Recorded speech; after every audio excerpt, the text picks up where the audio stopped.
such an honor to be here. And thank you to the organizers of this event. I'm excited to be here. My name is Timothy, and just like she rightly said, I run Discover Jos. A few years ago, I relocated and packed up my life from Lagos. I moved to Jos.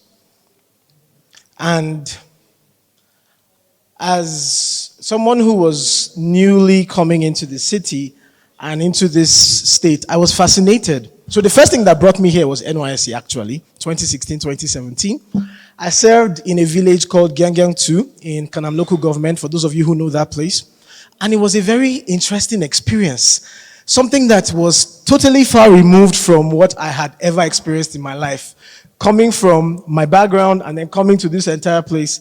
And it got me thinking, so I began to document my experience there through pictures and videos. Unfortunately, I never put them out because I just felt like, who wants to listen to me anyways? But coming to Jos and coming to Plateau State and seeing all the landforms, seeing everything that I was seeing, I was excited because it gave me this thrill of adventure.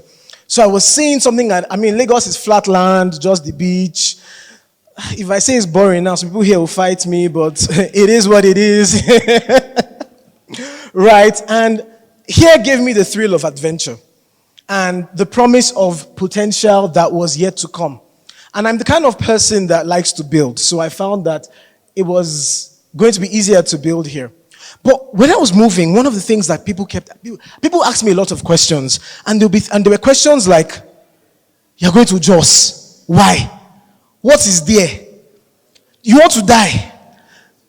I heard that there are bombs everywhere," and people just made it look like Jos and Plateau State was a minefield that as soon as you step in, you're just going to hear kaboom, and then you're just going to die. Sorry if I'm a little dramatic. I'm a storyteller, so that's how I am.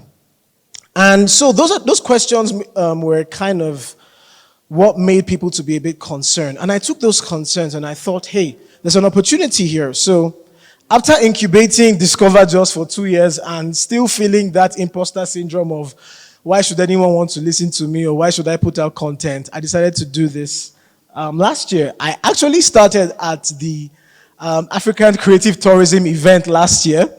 Right? So they were like a major push for starting off Discover Jos. And you would agree with me that outside this region, when many people hear about Plateau State, please follow me with the slides, all right? Let's go to slide 2. Yes, why? So, why? The negative narratives and perspectives around Plateau State and the city of Jos. Okay, so I can just control by myself, thank you. Right, around the city of Jos. Unfortunately, while we live in a really beautiful city, and while we live in an amazingly beautiful state, when you do a simple Google search, like my friend Fasasi had just said, you see a lot of bad news.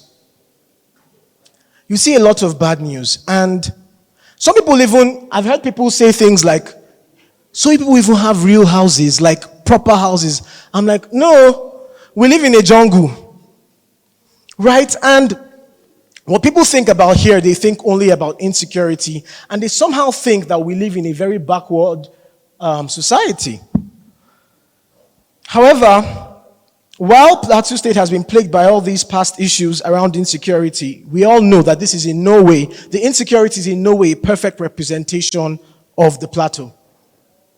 Right? So the true picture of the plateau, the rich cultural heritage, agriculture, the mineral resources, tourist sites, natural landforms, the creative industry bursting with so much talent and trailblazers. And you cannot really tell the story of the entertainment industry of Nigeria without talking about this state.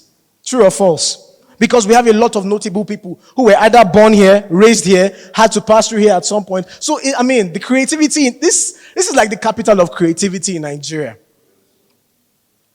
And all these, of course, the warmth and hospitality of the people, this was one of the very first things that I experienced when I came here. And all these and much more paint a beautiful picture of the plateau. However, these have not been showcased as ferociously as they should have. And so when people do a simple Google search, like I said, you are more likely to find bad news. Interestingly, if I take a poll in this room right now, you would realize that there are some people who are like me who first came to Jos because of NYSC and then ended up not returning home. Plateau State has that natural charm that makes you fall hopelessly in love with her, and we need more people to experience this. Personally, I run an entrepreneurship development organization, and the nature of my job makes me interact with a lot of entrepreneurs. And one thing I realized was the same complaints that they all had. The negative narrative around this state and the city put a cap to their ability to take advantage of certain opportunities, and put a cap to how, and also tainted how people saw them and their businesses. And I thought to myself, something has to change. And if we wait for the media to change, it will never happen. So we become the media. The barrier to entry for social media is very easy. Get a phone, set up a social media account, and start creating content. So I did that. And we began to push. And how do we do what we do? Okay, so we just move to next. How?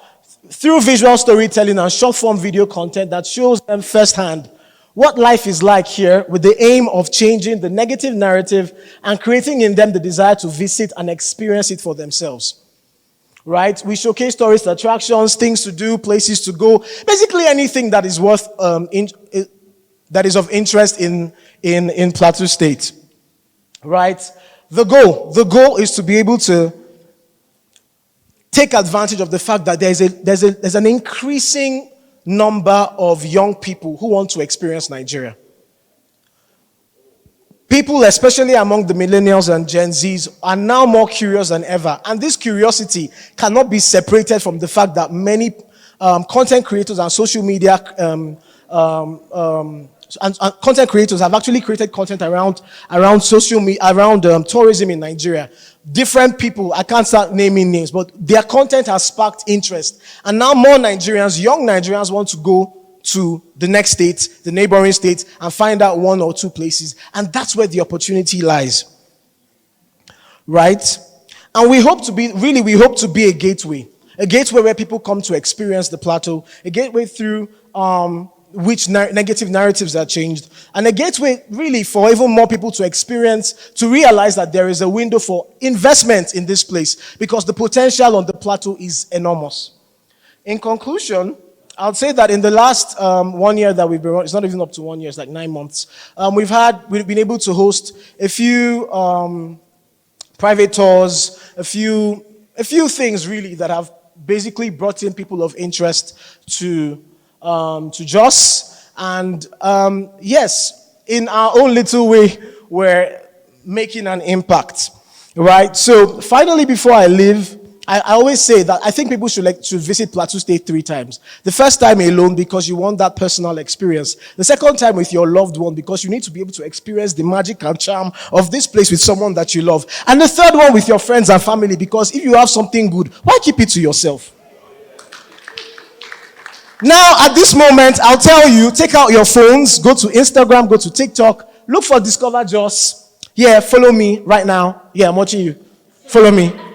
Right? Because we need to begin to push the narrative of the good we want to see. We cannot wait and fold our hands and say, oh, there's always bad news. The more content creators, the more creatives begin to push great stuff about Jos, you'll realize that even if you do a Google search, you start seeing great stuff. And the impact on our businesses, on our PR will be enormous. Thank you so much for your time. God bless. All right. Follow me. Thank you very much, Timothy. Please sit. Yes, because we're going into a panel session that you will be a part of. Yes. What the work he's actually doing, putting Plateau State on the map again for good is actually very, very beautiful. And to move us to the next phase of this event, I would like to bring up on stage Mr. Ephraim Frizo-Bulus to join him. And I also want to bring up Mr. Kachi Eze to also join him on stage, or rather to join them on stage for this panel session. And Permit me to introduce the anchor for this session. She is Aqua Felicity Asibi. Please put your hands together for her as she comes up on stage.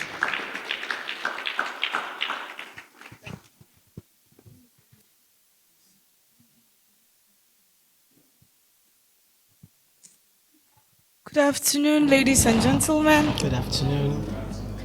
Good afternoon, gentlemen. There's no lady.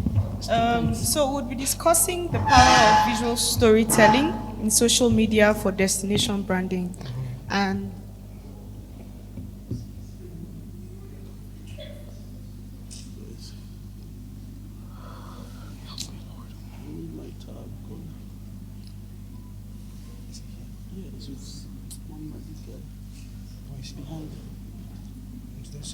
thank you. So part of our panelists are online and they will be responding to the questions would be putting forth.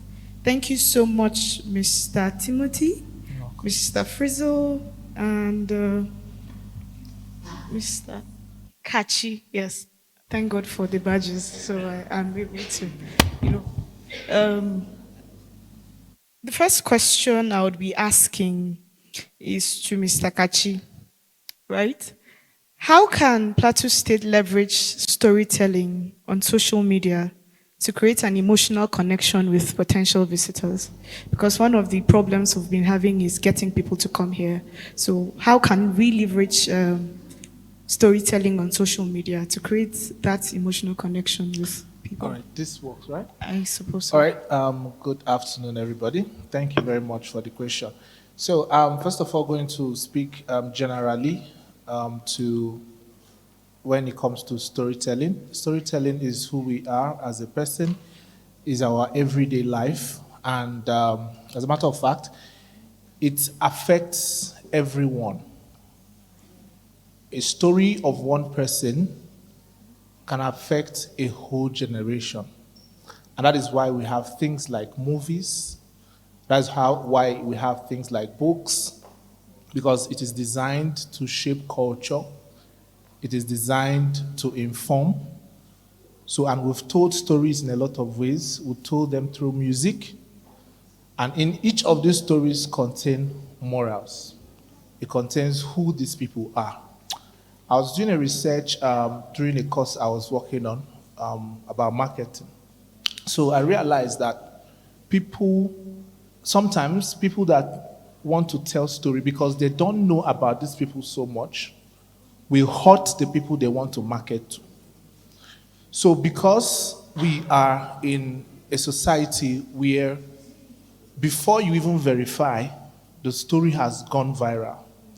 So we must, instead of holding back, to overanalyze, which compounds to not doing anything at all, is to start doing. And the only way to start doing is to start doing. And just from when I was small, we've been hearing stories, we've been hearing things. Likewise, Nigeria as a whole. If you have never been to Nigeria before, it's the same thing. When you hear, there is killing in this part of Nigeria, you think it's the entire Nigeria that these things happen. But you forget that there are natural resources, there are beautiful people, there are businesses happening, and all of that. Now, will those things stop happening over time or immediately? No, but over time, it will. Are those things happening in other parts of the world, first world nation? Yes. I was watching a movie, Suit, recently, and all are corrupt cases. So how come we feel we have more corrupt cases in Nigeria than we have a full season where corrupt cases, businesses, politicians, corrupt. All right? So I think we cannot in one day eradicate these things, but we are sure that when we saturate the environment with what we have and, put the effort in, putting it out there, it's a good step to start. Yeah, thank you very much. I don't know if I did well. Thank you so much. Yes, please, let's put our hands together for that valuable contribution. Thank you so much. And if within the course of the interaction, there's something someone says that strikes you, please go online and post it. Hashtag ACT+CONJOS2024 so that others who are not here would also benefit from the conversation. One of the things you mentioned was about culture, and the mission of ACT Plus is to actually promote art, culture, and heritage. So, Mr. Frizzle, how can Plateau State balance showcasing their attractions and activities with sharing the local culture and community stories? Okay. I'd like to say that culture and heritage, as we heard Mr. Obiasika said, it's one of the richest gold mine that Nigeria has as far as tourism is concerned. And the cultural diversity that exists in Nigeria is second to none anywhere in the world. And that diversity has given us opportunity to showcase a lot of things that we've not scratched the surface. Talking about music, there's so much that can be done. Our local instruments, our dance, our attires, our food, our festivals, there's just so much to experience. In telling these stories, I believe that you cannot tell a story of a people without understanding, without carrying the people along. You cannot just want to write about the people or want to tell a story of a people better than them. So I find out that a lot of people that are trying to tell these stories are almost carried away in trying to either trying to manipulate the story to sound better in their own ways, thinking if that is supposed to be better, and losing the authenticity that the story has. And for me, I think storytelling is largely about authenticity. What you think it's a very local and not important experience is something that makes it very unique that you can't find in another place.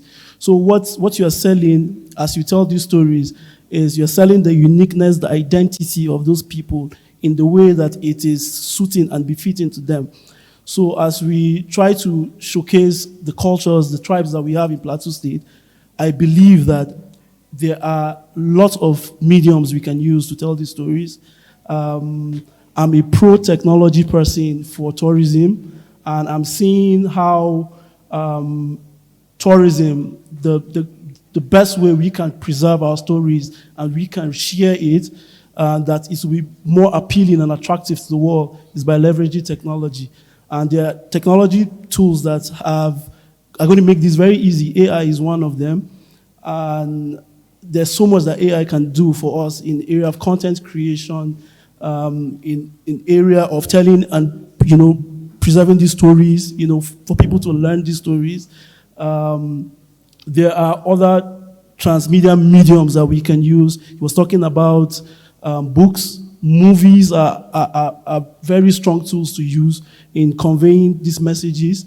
Games, are very, very, they're like the in thing, we're in a generation that, gaming is becoming a very big industry, and gaming is, the future of gaming for tourism is enormous, and there are a lot of things. We can have our local superhero games, there are a lot of things that can be done around that. Animations are there, just to educate, and these are stories that can live with us. Children, it can be easily transferred to little children that will drive their curiosity, drive their interest, and of course, it can certainly be passed on without distortion.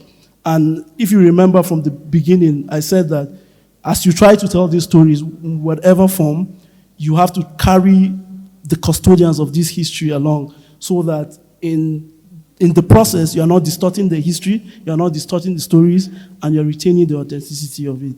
Thank you so much. One other concern that I know was brought up during the keynote speeches was about hospitality. And I was told that Remy, Osas, and Belu are also online. So this question is to Remy. How can Plateau State measure the impact of their storytelling efforts on social media, and what metrics should we focus on as a state?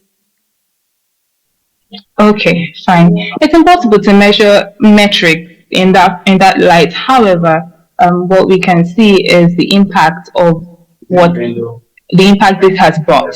So over the years, people have come up to tell stories from a personal point of view about their experiences across Nigeria, which is pretty impressive because prior to 2017, 2018, we didn't really have a lot of that. Now, I think the most interesting part of it is that most people are even self-funded. That's to tell you how much interest that goes into these sorts of endeavors. Now, picking up your bags, traveling across several states, whether or not it's a danger to you, is something that has been of great wonder to me as a person. However, we've had over the years we've had like young people doing this and also putting out information on social media about this. This has encouraged people to travel to states that they've never even heard of. I'll say that about myself because the first time I went to Gura Falls, I didn't know about it. It was someone that had told the story about it. Nasarawa State, as someone that grew up in Lagos, I grew up in Lagos, as someone that grew up in Lagos, Nasarawa State was a dream. I think I'd heard about it in passing, but I didn't even know if it existed or not. However, someone went there, talked about waterfall there. It was actually Toke, if I'm not mistaken. I saw the videos and then I told myself I must visit this place. So measuring metrics, I'm not sure, but the impact I know for firsthand that it has encouraged people to travel to places they've only heard of. It has encouraged people to ask questions about tourism because prior to, let me say, the pandemic, most people were mostly interested in traveling outside of Nigeria. Now, as someone who is actively in the hospitality industry, I saw a shift in people traveling within Nigeria after COVID. Why? Or let me say during COVID or after COVID. Why? Because there was minimal access. The processes were ridiculously long to get out of the country. So instead of sitting at home and being sorry for themselves, most people packed their bags and went to other states that they've never visited. And I would say that most of this was because of the information that was being circulated during COVID, because most of us were with our phones. Our phones became our companion during COVID. So for me, I started jotting down things and writing down, oh, this person went here, okay, immediately I can get out of the house. I'm going to get out of the house and I'm going to go here. So I think it's been impressive so far. Kudos to everybody doing this work. It's not as easy as it looks. I think I need to put that out there. For someone to go to somewhere, enjoy the place, come back and tell you stories about it. I know it looks beautiful. The end result looks beautiful, but the effort and the determination that goes into those kind of endeavors should be largely applauded. It's really beautiful and amazing. Please, if I may ask, what's the second part of the question again? I think you captured that. Everything, okay. Mr. Perlo, can you hear me? Yes, I can. Thank you, sir. What types of stories are most effective in capturing the essence of destinations, Plateau State in this context? And what types of stories are most effective in capturing the essence of Plateau State and resonating with audiences across board? Okay, so thank you very much for having me. I've followed the program from the beginning.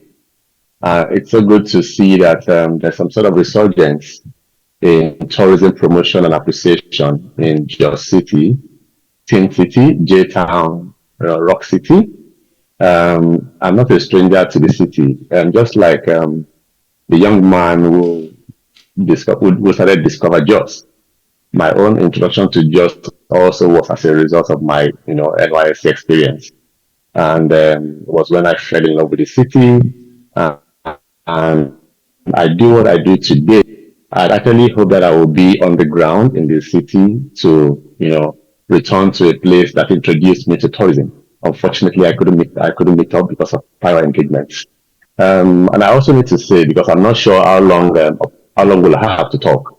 The Plateau State Tourism Corporation used to be the mainstay, the most important promotional outlet for Plateau State tourism back in the day.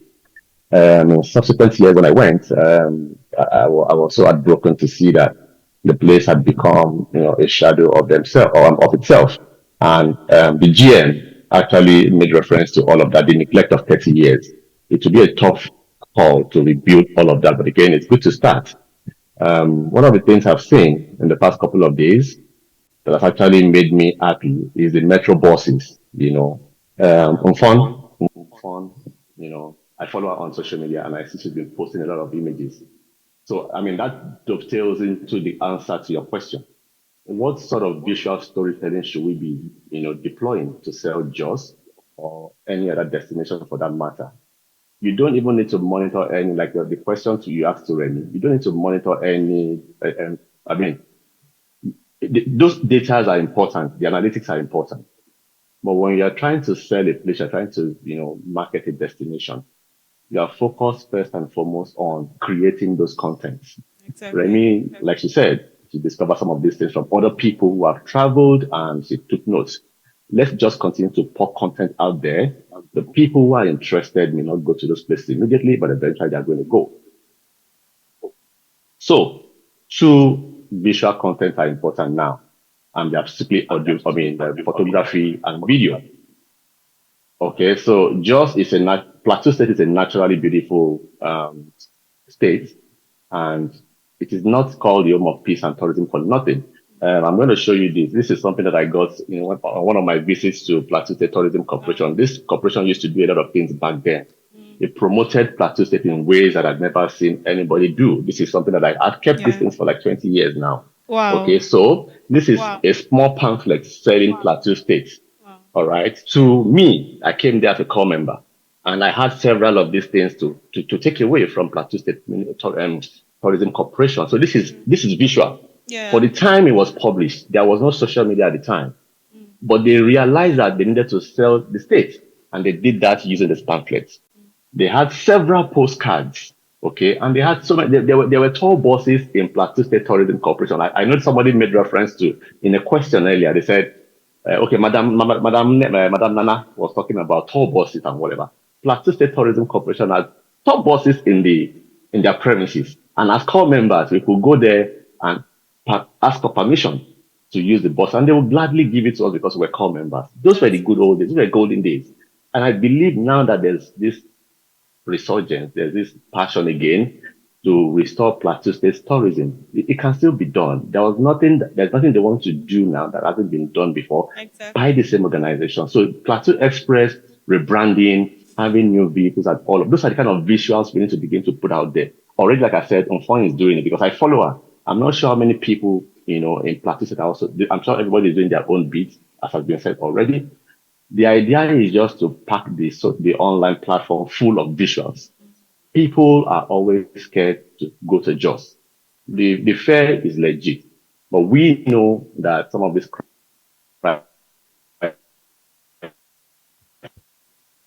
happen. But when it comes to Nigeria, that is when people elevate crisis above reality. Israel, so many other countries in the world are under fire now, real-time war, but nobody is saying they're not going to go. Every time we hear that gunmen are shooting, are shooting all over the place in the US, it does not stop you from saying you still want to. It is only when it comes to West Africa, Nigeria, and Plateau State that will say, oh, that place is unsafe. Do you feel safe from going? So basically, I don't want to take too much of the time. If the question comes, another question comes to me, but believe me, basically, what we are doing is what we need to do. Using social media to sell everywhere we live in. In this case, we are talking about Jos and Plateau State and some of the neighboring local governments. When I was there in my time in that place, I went to as many local governments as possible. And before I hand over, I would also like to say, like I said, Jos made me, Plateau State made me. Everything I do today is, and I'm always giving credit to Plateau. So all of my travels, I was also able to do this before I left. This is my first ever book. It is a small guidebook promoting Jos and Plateau State. Thank you so much. Something I want to return to someday to actually update this book. Okay. Thank you so much, Mr. Pelu. I reckon that Jamie is also online. Sorry, you're here physically, so we'll continue the conversation. Mr. Timothy, there's a question for you too. What's the importance of authenticity and consistency in destination storytelling? And how can Plateau State maintain both? Thank you very much. First of all, I want to thank you guys for putting on an amazing event, Thank you so bringing much. together a lot of stakeholders who are really building the ecosystem in Jos. Thanks to Ephraim personally for inviting me.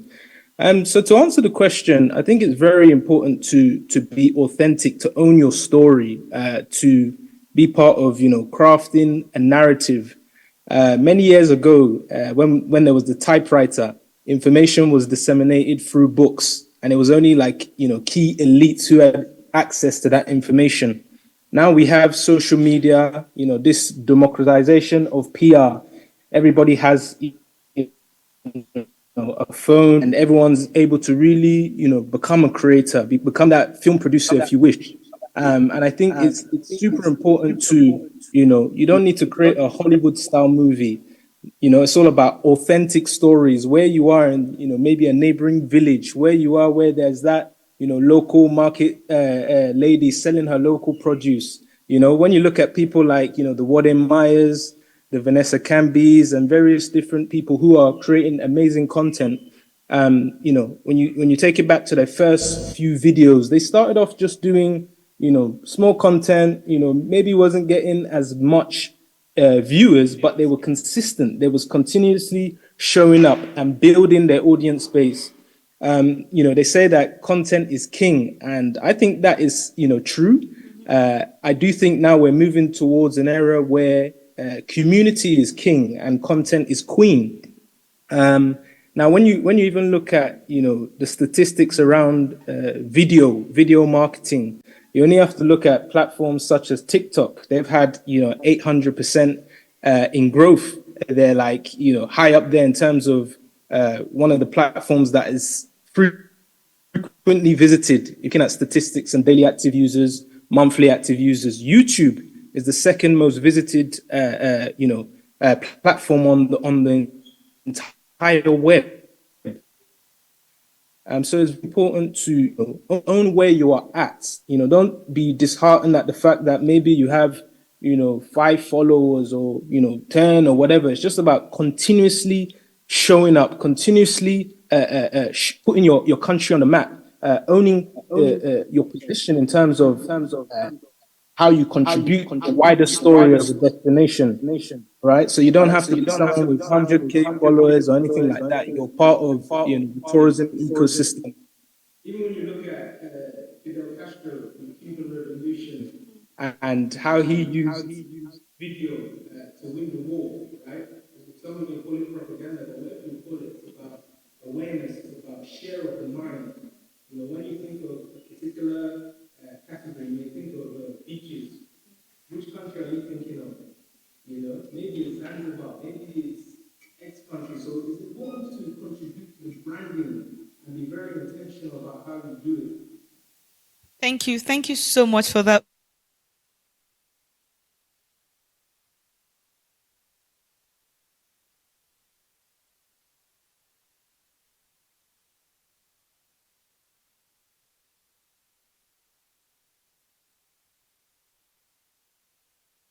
How can Plateau State use Instagram Reels, YouTube, TikTok, and others to share immersive and engaging stories? You have told us to go and follow you on Instagram. So tell us, how can we leverage these platforms to share immersive and engaging stories? Yeah, so I think it's as simple as it is, even though it's also not that straightforward. Because for every piece of 30-second, 12-second, 1 minute video you see a content creator post, hours and hours have gone into creating that post. The time that they spent, going to film, create script, then start to edit. And in the editing process, you look at it, and then this happens to me a lot of times, where you now finish editing, and you watch it, you're like, nah, then you start again, right? So, but what I'm saying is that I think everybody has to, in their own way, put out stuff, right? You don't have to wait till you have the best of gadgets, right? But everybody has an angle to storytelling, right? There's a part of content creation now that I love that somehow I think it's gaining a lot of traction, and it's doing content in local dialects, right? So I put up a poll some weeks ago saying I want to begin to do user generated content where people in my community and my followers, do a recipe video of a delicacy in your local plateau region. Do it in your local language. We put subtitles in it. The aim is, let's push out as much good content as possible. You go on TikTok and you find that the demography of people on TikTok, you find a lot of really young people on TikTok, right? And when you see the quality of the videos that they are posting, it's not quote unquote great, but they have solid engagement because of the consistency. They're building strong communities because of the consistency. And then, of course, you've heard from Remy and others who just spoke, talking about how they made certain travel decisions because of content that other people posted. So you never can tell. I mean, I've also experienced how, just sharing content about justice actually brought people out of curiosity to come and say, you know what, I want to even see these places that you're talking about. And people that, when for example, when Chris of Authentic Travel DM'd me to say he wanted to come to Jos, I had like 120 followers. I thought it was a scam because I'm like, why? Like, I had to go back and look at him like I have 120 followers. Like, I'm literally just putting out content from my Android that is not even great in that sense, right? And then I had to go to his page and check, like, okay, he's the real guy, yo. And then we jumped on a call and it happened. Right, so all of these things, when you go to them, I put out content about building materials one day that I went to the market because we go there to buy stuff on Tuesdays, and people kept on watching. Oh my goodness! And you never can tell what you take for granted because it's all over your environment is what many people want to experience, and social media gives them the ability. Right, using Instagram, TikTok, all of these things give them the ability to be able to see it through the eyes of someone who lives there and then believe again that, okay, this person has not died yet. So it means that I can actually travel here too. Exactly. And then when other people travel there and take pictures and post content, it creates a ripple effect. Right? So really, I think everybody in one way or the other should be a content creator. Create content around what you're doing. And let's put Plateau State out there. Thank you so much. Please, let's put our hands together for Mr. Timothy. That was very valuable. So, going back to Mr. Frizu, what role do influencers play in destination storytelling, and how can Plateau State collaborate with them effectively? Okay, I think the answer has been said. The influencers help in influencing people's decision to take action. And that's why it's important, as Tim said, everybody should be a content creator. If you believe Jos is a city that is worth visiting, if you believe that Jos could be more or can be more, then you should, make content and tell people why they should come to Jos. I'll give you an example. I have a friend that is currently in the room. I don't know if she's here. I've never seen her. She came to Jos courtesy what I've been putting out, and she's here in Jos as she's experiencing this conference, and we've toured Jos, she's touring Bauchi and touring Gombe, and it's all because of the things that we're doing. This is like a very simple example, and so it's just important that the more we share these stories, the more we tell people, you might never know who will be interested. So, and when you talk about influencers, let's demystify the idea of influencing to feel like you must have 100K followers. Like, you can have 10 followers. And you are still an influencer. As you might even have 0 followers. I just believe that everybody is an influencer. And this is what I mean. Everybody respects somebody's opinion about something. As you are in this room, there's somebody that you can tell that, hey, let's go to Terminus right now. And the person will gladly go with you without asking you questions. Because there's a level of trust. So everybody has people that they trust within their little circles. So we take advantage of this little trust and we just grow that trust in the geometrically or whatever way to be to a wider network of people. And that's what makes you stronger. But one influencer is not more important than another. he had 100 and something followers, he was able to bring Authentic Traveler, right? So it means that, it's just about niche. Everybody can influence different people. So if we are able to influence different people based on our own niche, we are able to attract the world to our local destination. So everybody's an influencer, and it's a call for action that everybody should leverage social media, which is the simplest tool that we have, to showcase this place that we have. Thank you so much. So much success stories from this storytelling campaign. So, Mr. Kachi, now, apart from these storytelling campaigns that we've heard about, what are some examples of successful destination storytelling campaigns about Plateau State that we have on social media, and what do you think made them effective?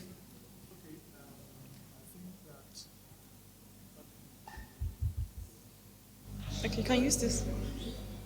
Okay, I think I've been. This is my second time in Plateau State, and what brought me was the tour, right? The first one was Explore Jos, right? I was there, and I've heard that there was another before that, but I mean, the Explore Jos made a lot of impact because it brought a lot of us from Abuja to Plateau. And when I was coming the second time, I brought 2 people with me.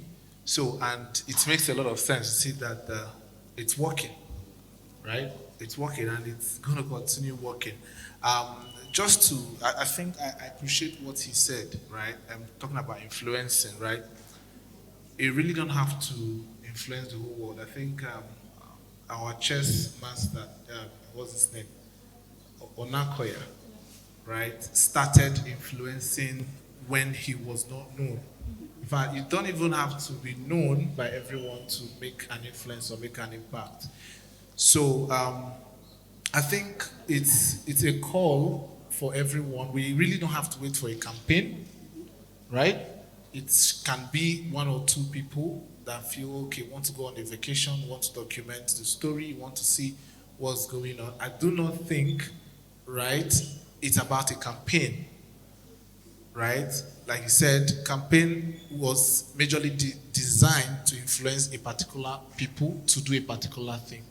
So instead of us waiting for a campaign, right? I know a lot has happened, but these campaigns are to engineer us or to force us to go out on our own as well and start making these stories or start creating this impact. Thank you. Thank you so much. Thank you. Please, let's put our hands together for them. Let's put our hands together for all our panelists, both online and here physically. We have a video to play from Joy Micah, right? Yeah, so after that, please write down your questions or keep your questions. We'll get to that after the video. Thank you. Hello everyone, my name is Joy Micah and I'm a digital media professional. So I pretty much see myself as a digital media professional. It is indeed a pleasure to be here with you guys, even though I'm not there like physically. I am, of course, virtually, thanks to technology. It's still a privilege to actually be on your screens and, sharing and speaking to you guys today.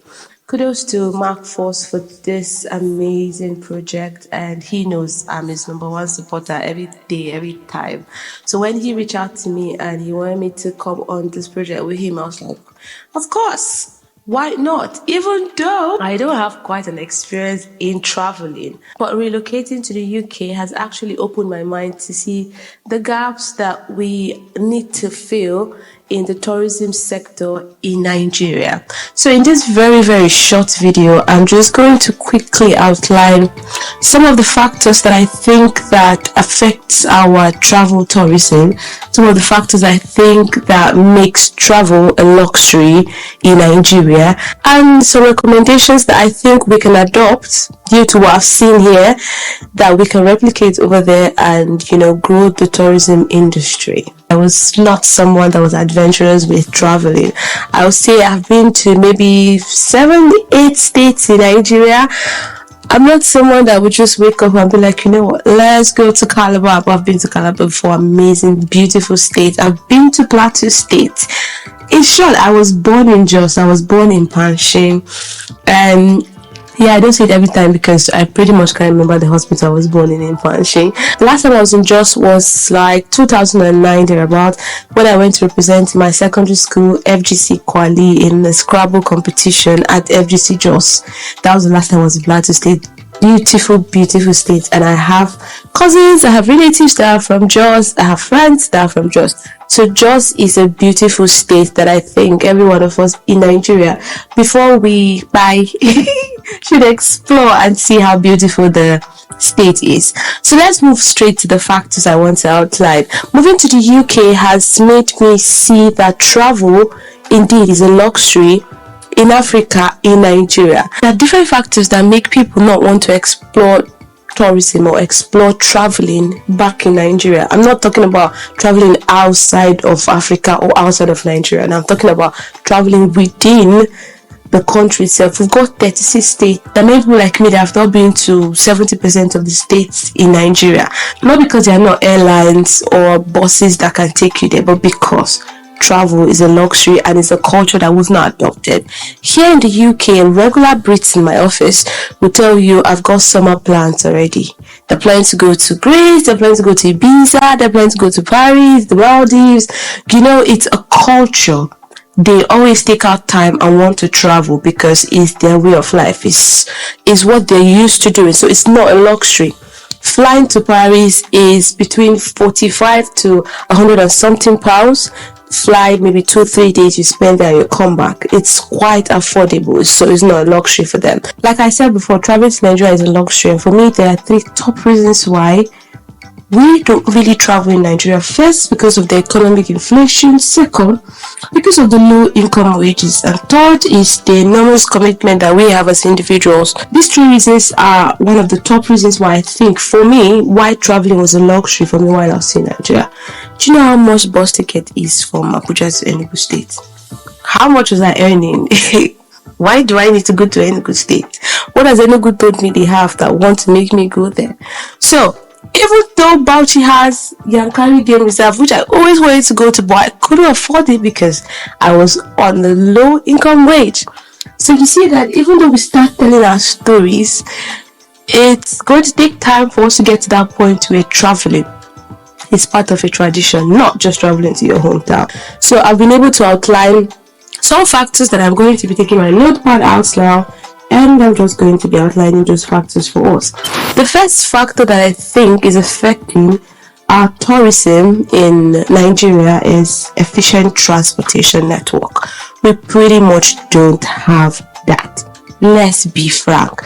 If I wanted to go to Lagos now from Abuja, if I don't have money to go by air, I have to go by bus. Did I go to Jabi or I go to Gwakolada bus park and I use night bus or day bus? It's a long trip. You go through Kogi State, go to Ore, go to Benin.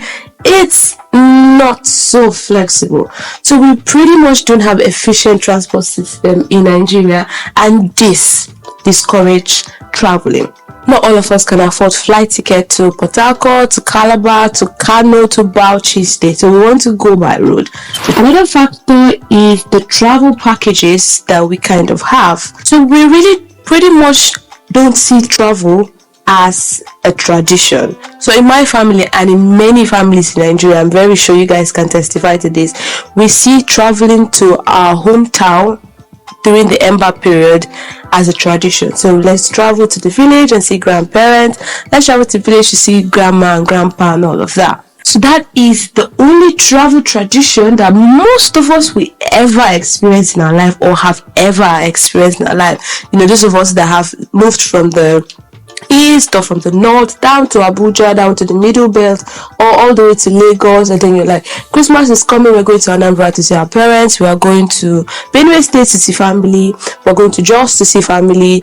You know, that's the only time some of us in Nigeria get to travel. That's the only time we get to experience traveling.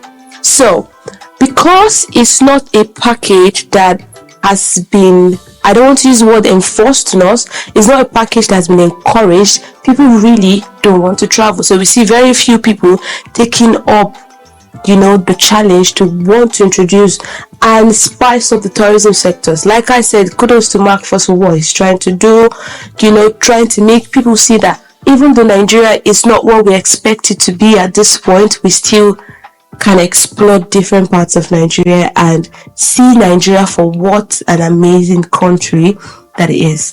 The third factor is telling our story. I know that the content creation sector has immensely improved and it has grown, compared to what we used to have in, say, the early 20s, but we still have so much work to do. We don't have people telling stories, of different states. We don't have people telling stories of Jos, for example. We don't have people telling stories of Anambra, for example. We have very few people telling stories of Calabar, of Port. I'm not saying there's nobody, but there are very few. So why really would I want to buy a bus ticket or an airline ticket just to travel to Calabar and see how Calabar is, or see Port Harcourt, or see Anambra, or see Enugu, or Ebonyi State? So pretty much we don't have storytellers. We don't have people telling the stories of these different regions and why people want to go. There's so many content on European countries. There's so many things that people can check on Google and want to know. Oh, this is why I want to visit Paris, because I want to see the Eiffel Tower. Oh, this is why I want to visit this place, because I want to see this thing. This is why I want to visit Morocco, because I want to see this thing. Oh, I've heard about the pyramids. Let's go to Egypt. They are telling their stories. That's why people want to travel there and see the city. Even though the UK has the most miserable weather that you can ever experience as a person, and I know people travel out of UK to go on holidays in sunny cities because of how terrible the weather is. That is still part of it, but the main part of it is the stories that they've heard about these cities. So the stories that people have put out about these cities is why people want to go see the cities. Now I've listed the 3 factors that I think is affecting our tourism sector in Nigeria. Now I have recommendations, and my recommendations are going to be based on the fact that I have moved to the UK. I've seen how they do it here for a time now. I have been able to understand how the travel tradition is here. The first on the list would be for our transport links to be fixed. This is something that might take a very long time to achieve. It's a long-term goal because we have to rely on the government to get that done. Here in the UK, because the transportation system is very efficient, that's why people are able to travel as far as they want. When I went to London in December, we used the train, and it was pretty much an hour plus, thereabout, almost 2 hours max that we were on the train, and we got to London, switched train to the underground, then we got to London city itself.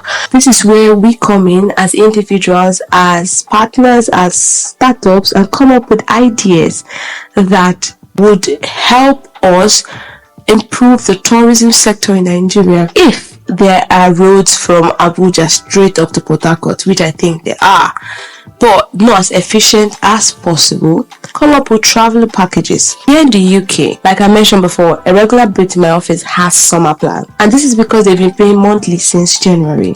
So they've got airlines that have travel packages outside of the UK or within the UK. They've got train lines that have travel packages. So if people want to travel to Paris now, you just need to go to the right airline that's offering the right package for you and your family.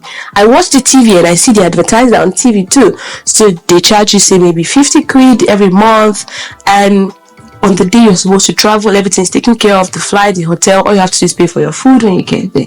So if we can have individuals, partners, or startups come up with travel packages, not outside Nigeria. I know we already have people that are doing that, that are exploring outside of Nigeria, but within Nigeria, where we have packages that if you want to travel to, say, for example, Plateau State in December, you start paying every month from January, and then December we take care of the bus fare, we take care of the hotel we're going to stay in, we're going to take care of the activities.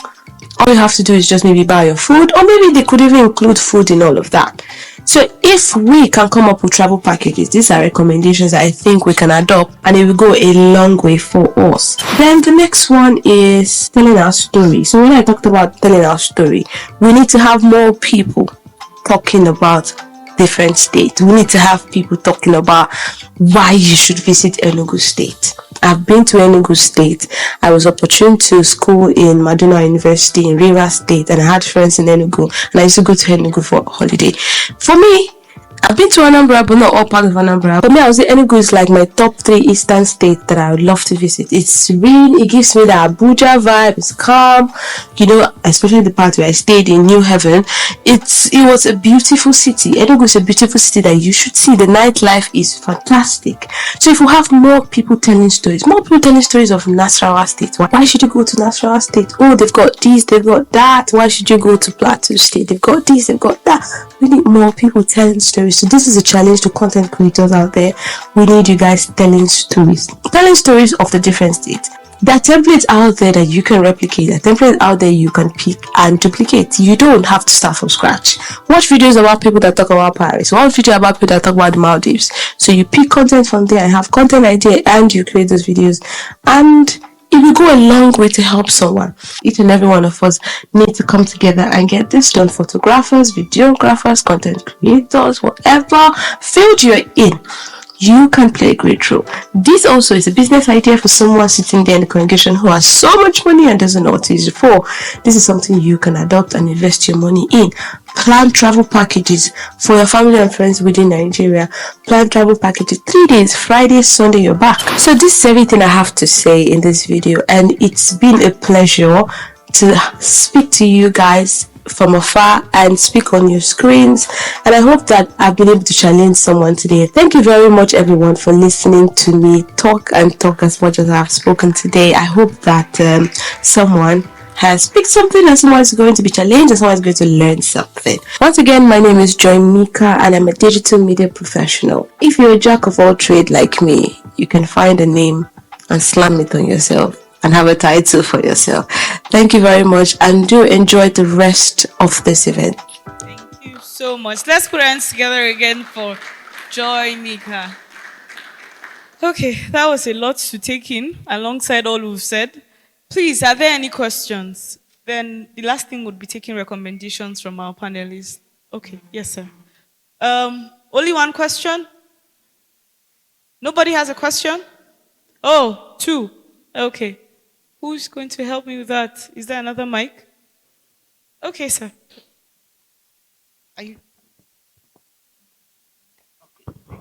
Thank you very much.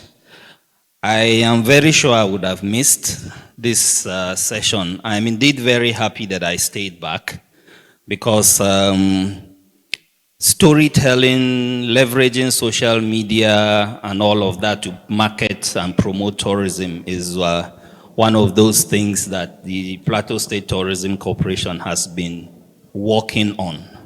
I often don't like to talk about plans, because sometimes people are tired of hearing government officials talk about plans without seeing results. But I want to just seize this opportunity to appreciate the panelists and the very interesting and educative discussions that you have had given us on this topic. One of the things that we're trying to do, and we have started working on it, is to commence a Rediscover Plateau tour arrangement. Why I feel the need to say it here now is because one of the strategies that we hope to adopt to sort of counter the negative narratives about security is, let's begin by packaging tours to specific communities and reach out to perhaps indigenes or natives of those communities, youths in the city who will not have a problem going back home to visit some of these attractions, reconnect with their roots, and send back these images. Send back these stories via social media, via all these digital platforms. And by so doing, we gradually begin to bring people in. Because if we want to just send out fantastic tour packages about Plateau State, and we want people to visit our rural communities to promote rural tourism, we will stay for a number of years and will hardly find people who travel from outside the state to come and visit these destinations. But what I keep referring to the hiking experience, because I have seen how that level of storytelling has transformed and changed a bit of the narrative that is negative about Plateau State. And that is the strategy we hope to adopt, to see how we can leverage on these modern technological tools and social media in particular to begin to gradually send people back into our tourist attractions. I'm indeed very happy because one of the panelists, Mr. Akinpelu, was, not many people know that I started my working career at the Plateau State Tourism Corporation. For a long time, I was a public relations officer. When he came to Jos for his NYSC, I was largely the person we interacted with. And I think we formed a bond. We lost contact for quite some time, and I was very excited seeing him on the screen, talking so passionately. It was the passion he has for tourism that sort of got us to build that relationship. And I'm indeed very happy to the organizers for bringing me to this event and helping us to reconnect. I will definitely reach out to him after this event. Thank you very much. Thank you so much, sir, for that. Yes, please. All right. Thank you so much for this powerful presentation. My name is Samuel, and I'll be asking 2 questions. So I had to write, so it will help me constructively ask them. So the first question is, how can we use social media through tourism, to bring together or synergize the various cultures we have in Nigeria? And here's what I mean. We adopt the Western culture so easily, right? The American culture, UK, Canadian culture. I have seen a lot of Nigerian men wear the Scottish outfits, right? On social media, you keep seeing them so easily. So how can we bring together our culture? I have barely seen a Plateau man having an Igbo outfit or being interested so much in their culture. When our culture is our culture, it's just our culture. We do not synergize, we do not connect. So how can we, through social media or through just tourism itself, experience our cultures as other cultures experience ours? Yes, and the second question has to do with animals. I was able to visit Aplori and I have seen birds. And I remember one time the lady taking me around the environment said that there were certain birds that are no longer there. And that is because people always visit the place, people always come around, so there has been disturbance. So these birds are no longer there. So the question is, some of these species of animals, right, that anthropogenic disturbance really affects them negatively. How can we, even though through tourism, like doing our normal visitations and tourism, how can we still make the environment conducive for them, as we do this tourism? Thank you. Thank you so much.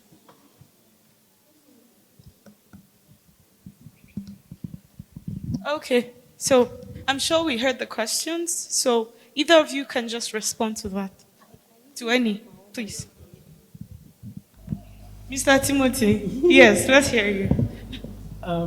So the first question was about social media as a tool for unity, right? And bringing us as a people together. That's a very interesting question. So I'm going to share my thoughts about this, and I think that where we are right now as a nation, especially after last year's elections, we're now in a very sensitive place around in terms of tribal lines. So I'm on Twitter very often, and small thing like this, Kasala don boss, poof. Do you understand? So a little thing happens, somebody makes a comment about this, and it becomes a really crazy war of tribes. And I think that using social media as a tool, we would have to we would first have to have the love for our nation and then the desire for unity, so that we're now putting out content that unifies us, as opposed to saying, oh, my tribe is better than this tribe, or this tribe is more superior to that. Do you understand? So my perspective is, he mentioned how a certain, like for example, on the plateau, you find people from this place only stick with what they are used to. One of the things that can help around that is travel. Right? The more we travel around the country, actually, the more knowledgeable we'll be about other tribes and other people from elsewhere. I was just telling him now, I was born in Enugu. I lived there till I was 4 with my family. My family then moved to Lagos, but I'm originally from Kaduna State. And now I'm living here in Jos, right? And I've been to maybe more than half of the states in Nigeria. So I have friends from every tribe, or at least every region in Nigeria. And so that kind of exposure and interaction gives you a perspective, right? And it ideally should plant a love for the people in your heart. So when you're creating content looking at how can we bring together and not how can we cause more problem, right? So things like promoting local festivals and getting more people to come. Nzembirom is coming up soon, right? What's the plan for getting people who are not Birom to attend? What's the plan for getting people who are not from Plateau State? What's the plan for getting people to book flights from Lagos, Port Harcourt, Abuja, all these places to come to Jos and book hotels and experience the 3-4 days or whatever number of days of the festival? Those kinds of events. There was the Tarok festival that happened, I think, almost 2 weeks ago. There are festivals that happen. What is the plan for us to get people to want to even come and attend? Those things help to give people appreciation for cultures that are not even theirs, right? And help you to see life from the perspective of another person. There's the Ayo festival that happens in Lagos. There are massive festivals that happen all across the country. What is the plan around integrating unity in and getting people to attend? Social media is only going to be a tool. But the first thing is the love and desire to see unity in the heart. If it is not there, there's no amount of content you will create. Exactly. Yeah. That's my 2 cents on this matter. Okay, yes, please. Is this mic working? All right. So I have a little addition to that. So I see this thing in two levels. First of all, is when it's on the outside, that is on the social media, and then when it's on the inside. So I enjoy this guy. He's on Instagram. He does Yoruba content. He says a Yoruba quote and then breaks it down for you to understand. So he does it for other tribes so that you can understand when. And I've learned a lot of proverbs that have helped me as well. It also goes back to the family where we are coming from. I'm not sure even the parents of today, millennial parents, know a lot about culture. And that is the first level of knowledge. The first place any child gets to learn anything is in the family. And it's in that same family, a parent would tell a child, never marry from Ishang, never marry from Edo. So when he can never think of creating a content that can or will resonate, or bring people to his side. In fact, people don't even know how Edo State people marry. They don't know the tradition around the cultural festival in Benue. They don't know how it happens in Jos. And somebody is about to fall in love with somebody in Jos, and he comes in and makes a blunder. Then it continues like that, resonates. So this guy that came from somewhere, and because they were not taught. Yeah. All right. Secondly, it still stems from the first one, which means that I don't think that because of that lack of knowledge, the only thing we do on TikTok is to dance, right? And maybe do a few more things that don't inform as to where we are coming from. So I think for people in Jos, right, we should do more of educating people, because when I educate you about why we do what we do, right, than telling you something else, or you must obey our tradition for the reason of the tradition, which I don't know why, and I mistakenly go and urinate under a tree, and then they catch me and find me. I won't come back to your city. Do you understand? So I think it's from that level, the family stage, and then, when we understand that, then we can now, expand Exactly. it. To Foundation the is building a foundation is very important. Thank you so much. Frizzle, okay. Let me just add, I was talking about my background, so let me just add that my wife is Yoruba. So now I'm a complete Nigerian. Okay, thank you so much. Yeah, Frizzle, so can you answer the question about getting the balance?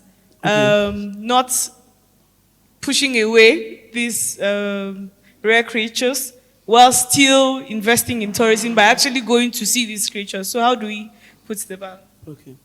So I think the question is asking is largely, I'm seeing it from two perspectives.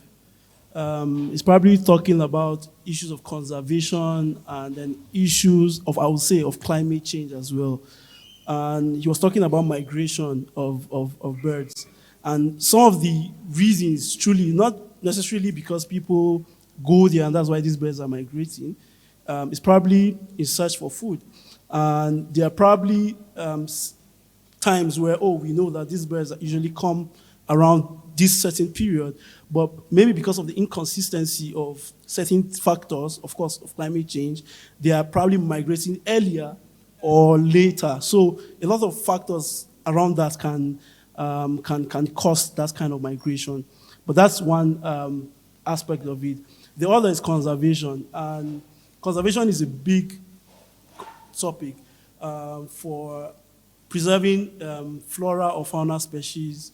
And flora simply means plants, fauna means animal species. And we in Plateau State understand that, we have unique birds. Someone said that there is a bird species that doesn't exist anywhere, right? Yeah. Except in Jos.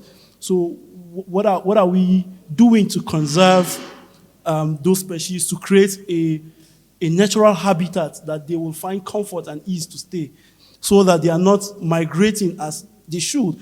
What are these birds looking out for in other places where they migrate? How can we create a habitat for them where they can reside? So those are projects that, those are conservation projects that, can be done to keep those species within a confined environment where you can consistently find them year in, year out. Rwanda is doing so much with their gorilla safari, preserving that gorilla species. That's a huge conservation project. We can do that as well with our bird species, if that's a selling point for us. So I feel it's largely a conservation project. Please, let's put hands together for this gentleman and lady that contributed on the panel.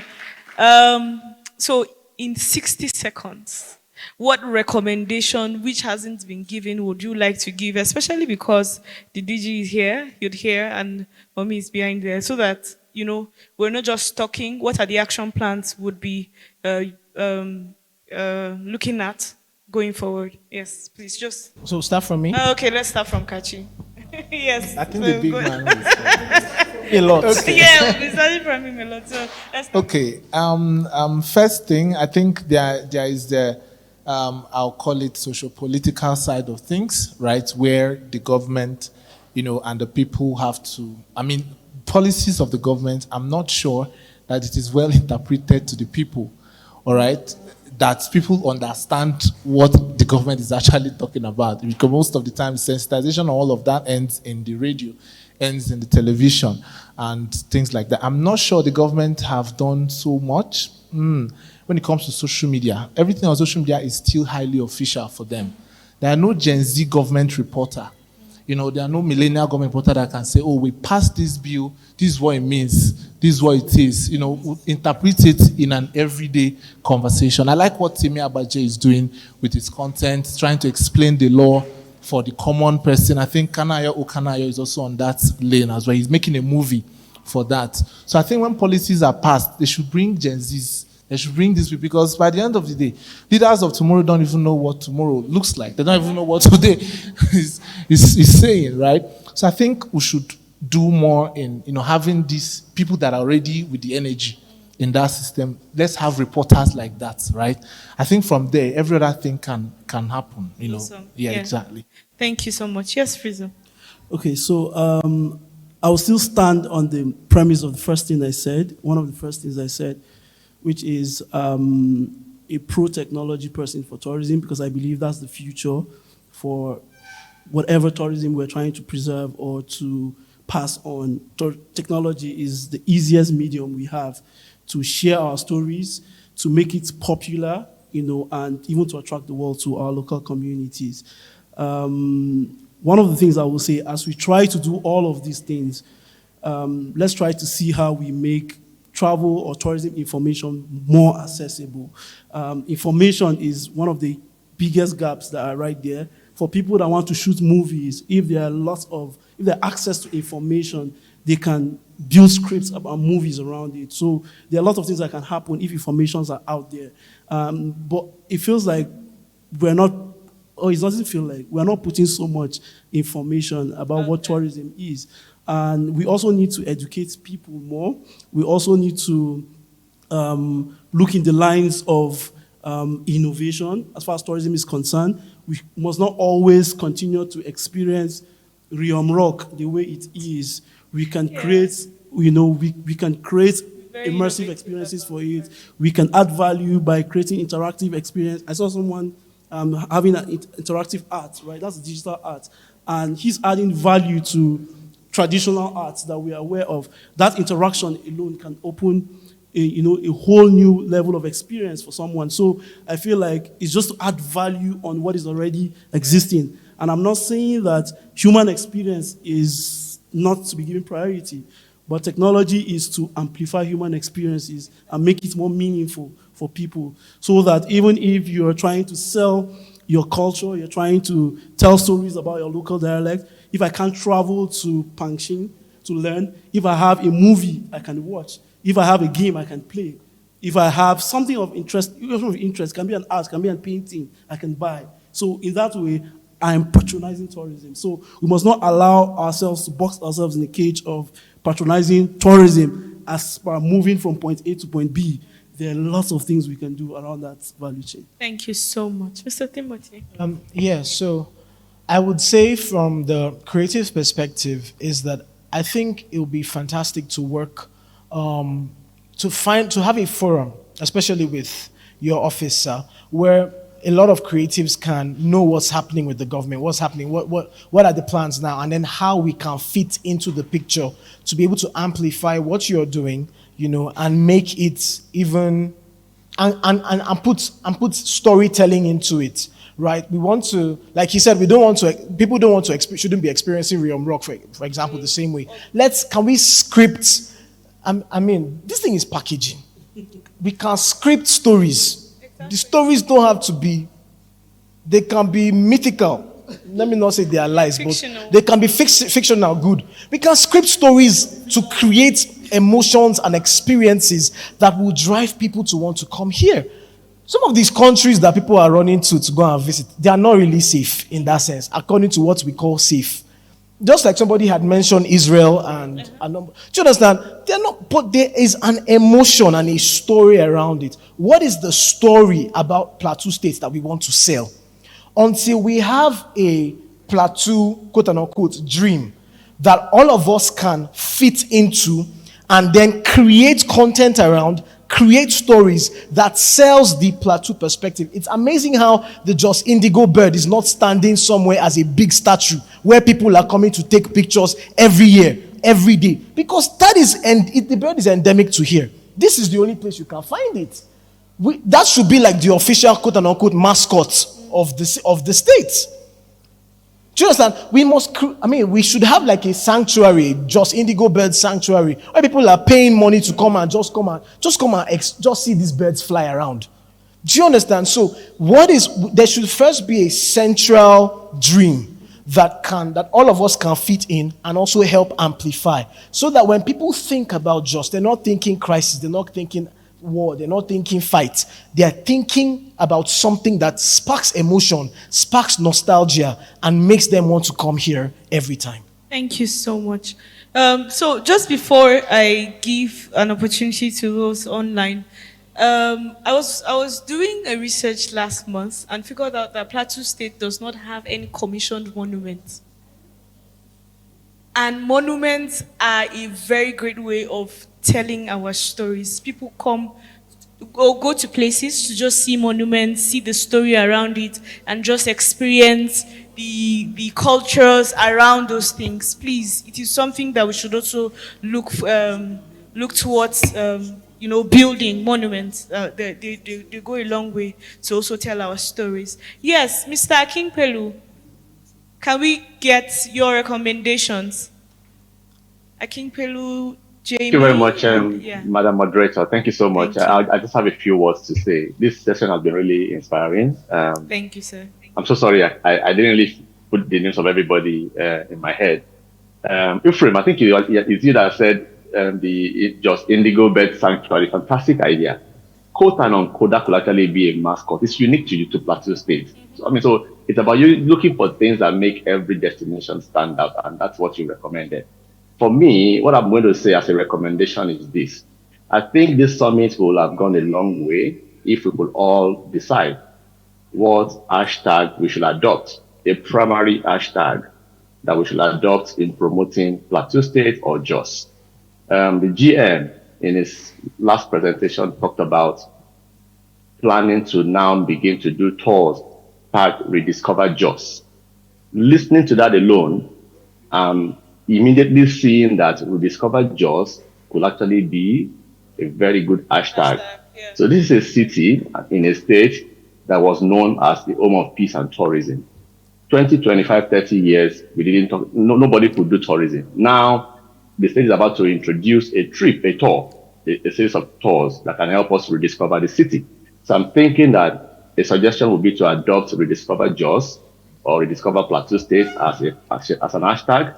We could decide, we could debate, people can come up with options, and then we decide that there must be a primary hashtag. So that when everybody is promoting Jos and Plateau State, we all know that we're actually using this one hashtag to push it. You can then support it with the other ones, but there has to be a primary one, so that everybody associates that one hashtag with the city and the state. And I think that will go a long way in this world of content creation online. Thank you so much, sir. Thank you so much. Let's put our hands together for him. So, Mr. Sars, are you there?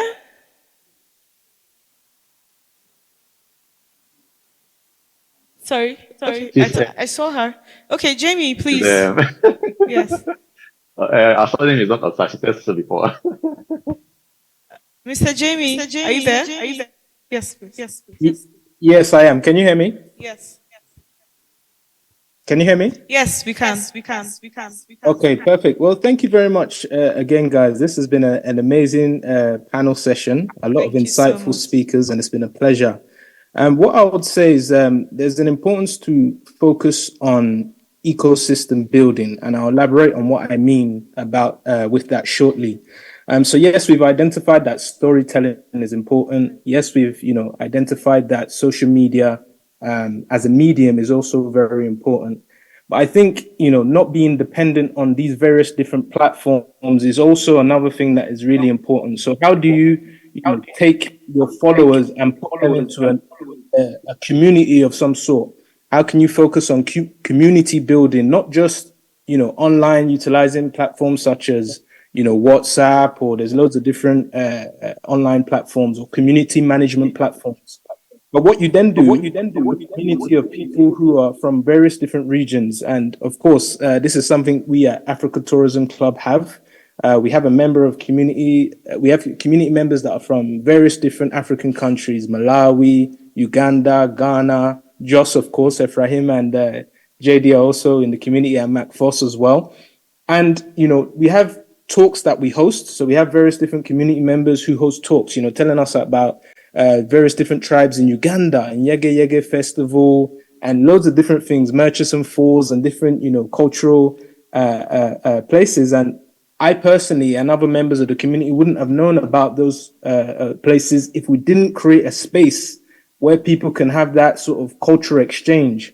And then another thing that Ephraim mentioned is innovation. Innovation is very important. If you look at a lot of well-known organizations, they all have, maybe a CTO, maybe a head of content that's looking at how can we leverage emerging technology. So whether it be blockchain, how do we, these communities that we have, how do we create incentive-aligned communities, people who are rewarded for maybe creating content? Maybe you have a treasure chest where if someone goes to this particular region, they are given a reward of some sort, which is maybe just points that can be utilized across the tourism ecosystem. So it's about being, strategic about how we market things, being strategic about how we build products, and focusing on user experience in everything we do. Now, when we say user experience, that term is usually used when we're talking about building technology products, but it also translates to physical experience, also the experience maybe in a virtual reality standpoint. How do people feel like they've actually traveled to your region without actually being there? How does that contribute to what they call, the top of the funnel, bottom of the funnel? So top of the funnel is more like awareness. So awareness of a product, awareness of a location, and then the bottom of the funnel is when people are now have turned into a consumer. And it's not only at the point where someone, gives you monetary value that they become a customer. It's also about how do we nurture that person across, the value chain, across where you've met them. So from the first point when they saw your 5-minute video, what happened from that point on? Did you funnel them into a community where they were capturing more value? Are you focused on utility value of that community, the benefits that people get from being part of this ecosystem that you've created? And and I'll end shortly. What that would mean is that once you have that thriving space, that's just a digital version of what you create in the physical world when it comes time to doing in-person activations, in-person events, in-person tours, right? You don't want to be too dependent on social media platforms when you have the algorithm just choosing who gets to see what. So that's what I'll say. And then data is obviously also important. Thinking about how you build a mailing list. Don't just have someone who maybe comes to a conference, comes to an event, and you don't capture that person, right? When someone walks into a shop and they buy a product, how do you retain them? How do you continue to keep them in, a web of some sort? It's about data retention, and that's what I would say. Thank you so much, Mr. Jamie. Please, let's put hands together for him. Miss Remy, can we have you? I'm here. Yes, please. Your recommendations. Okay, I think it will be in twofold. And the first would be information that we pass as individuals. One of the most heartbreaking things that I see online are Nigerians that are downgrading and demarketing Nigeria. So I'll take example. Chris, you talked about, one of the panelists talked about Chris. When Chris first visited Nigeria, his tour guide was my friend, someone very special to me, Dara. And I noticed they had visited one of the states in the eastern Nigeria. The comment on that post is something that lives rent-free in my head till date. It was very heartbreaking seeing Nigerians telling him that he was going to get killed, kidnapped, or harassed at some point. Now, this is someone who has no ties, no need to, but decided on his own to visit our country and explore it for himself, and also help us market it to people that we might not be able to reach on our own to visit. But there, Nigerians were talking about why it was not a right move to make. Now, all I want to pinpoint here is we are the first ambassadors of our country. Now, if we cannot actively encourage people to participate in exploring our country, then we are not doing great as a people. I do understand that problems lie here. There's insecurity, there's uncertainty in certain areas. In fact, it would be a lie to not, admit that these problems exist. But problems exist in every other place as well. I visited a country very recently, and when I arrived in the country, honestly, I was looking at the pictures on my phone and looking at the country, and I was like, wow, they've done great marketing this place because, wow, I'm not saying we should do that. I'm not saying we should tell lies or white lies, or I'm just saying that if we love our country and we tell and we believe in our country, then we should be the first people talking about our country in a positive light. Now I know that there are a lot of content creators doing this, a lot of influencer marketing going on around Nigerian tourism. However, I'm talking about we as citizens of the country, not just content creators, because there are a lot of people there. There's a fraction of people that will never believe influencers or never believe content creators.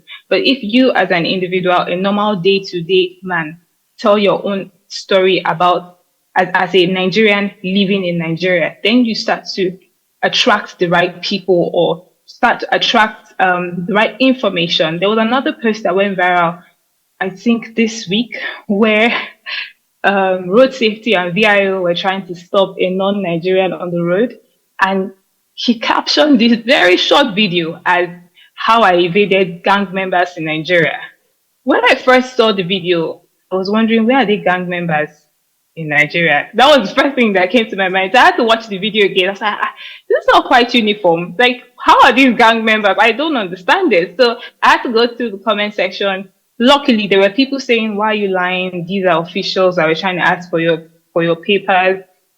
You know, stop pushing this narrative. And I was very impressed by the fact that people started detailing how VIO came into existence, why they're even there, what they're supposed to be doing, what road safety represents. You know, I went through the comments. It was amazing to see Nigerians defending Nigeria. I think that we as a people should make sure that this is a way of life.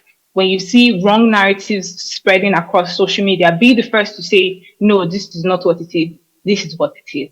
That's how we start to build a country that people want to visit and also feel safe visiting. Now, the second aspect of this would be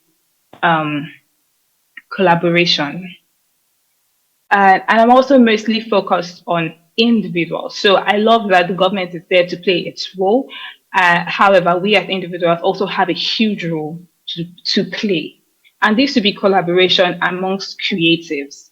This is a brilliant idea. Kudos to Marcos for bringing this to life, having conversations around tourism. In fact, it warms my heart. But I would also want to see individuals, people with interest in tourism come together to build something amazing. Now, we did something last year. Hi, Ephraim. We did something last year, and Ephraim was one of the people that we were able to collaborate with. And I was able to bring together about 6 to 7 tour guides in Nigeria to talk about, you know, their services and where they are based in Nigeria and how people can contact these people.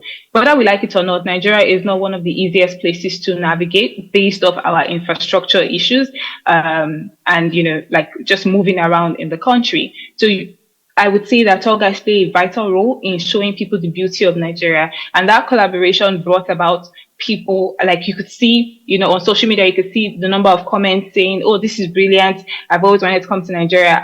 I've been looking for tour guides. Thank you for doing this. I think we need more of that in different aspects and sectors of the industry, just to encourage people to visit our beloved country. Again, thank you once again for having me. So and this has been insightful. Kudos to all the panelists. It's been amazing listening to all of you. Thank you. Thank you so much. Okay. Thank you so much for sharing with us from your wealth of experience, your skill, and the recommendations you've given. I'm sure they've been taken. Thank you so much.